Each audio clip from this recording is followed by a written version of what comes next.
There is a moment, in fact millions of them in our lives, when everything can change. I love working in my office, love working with my patients, love talking to you. I love when people walk in my office and they'll spot the first thing that I've moved, and I love to move things. I love to move furniture, pictures, because it's energy. It's surprising how often people will come in and say, "What's different about this room? What'd you do? What'd you change?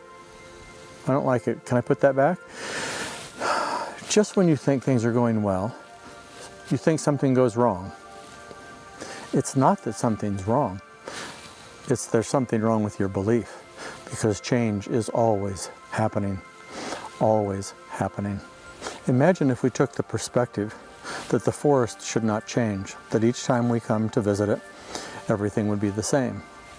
We begin questioning why that leaf fell and why that leaf fell, and we could sit there for years asking those types of questions, but it's because it is the way it is. It is nature, it is the nature of life. But how did we come to have the perspective that we didn't like change? And in fact, how is it that some people will say, "I hate change"? Some of us dislike change because we decided we were entitled to have things remain the same. So you go up to your friend and say, "Oh, your hair's different, oh, but I liked it the way it was." And instantly you're now pushing away, refusing change when change is everything. Some of us dislike change because we had a dream, and one day, out of fear, walked away from it. For some of us, we've made an exchange when we felt uncertain, unclear of what the future held. We traded everything in for security. We remember somebody saying, "If you just don't stick your neck out, you should be okay." And we didn't change. So what has happened is we came to believe something, and because we believe it, it is what we perceive. So we believe it and we perceive it. And then what happens next is we receive it. We receive what we believe and perceived would happen. And using that, we can avoid change.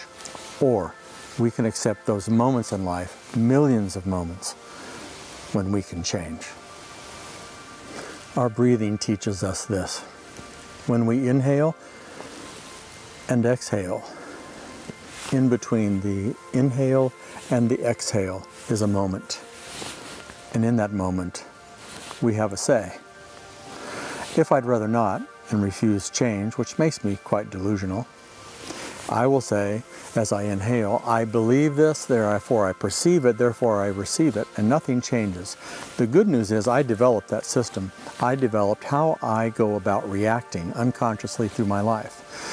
I developed it some time ago in my family of origin, in my community, in my tribe, in my world. I made decisions, came up with beliefs, what I would then perceive and what I would receive. In that moment, between inhale and exhale, I can change.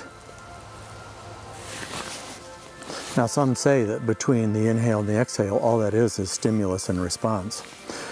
They leave out the moment between inhale and exhale. And that moment is spirit. And spirit is sacred. And spirit is change. So that which we came to believe before, we can change to a new belief. And we will perceive differently. And we will receive differently. So what we came to believe, we came to perceive, we will receive.